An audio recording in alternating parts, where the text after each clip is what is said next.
बातमी गुलाबराव पाटील यांच्या विधानाची आहे। मंत्री गुलाबराव पाटील यांनी एकनाथ शिंदे यांनी लाडक्या बहिणींना पैसे दिल्याचा दावा केलाय। दाढीवाला बाबा लाडक्या बहिणींना 1500 रुपये देतो असं गुलाबराव पाटील म्हणाले। सभासद नोंदणी करताना त्यांनी लाडक्या बहिणीचे पैसे चालू केले, हे त्या एकनाथ शिंदेंचा पक्ष आहे असं या महिलांना सांगा, अशा सूचना गुलाबराव पाटील यांनी आपल्या कार्यकर्त्यांना केल्या। लाडक्या बहिणीची पण टीम आहे।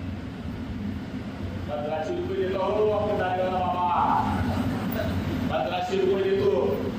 पुरुषांपेक्षा जर महिलांनी ठरवलं तर महिला आघाडीची नोंदणी पुरुषांपेक्षा जास्त होऊ शकते।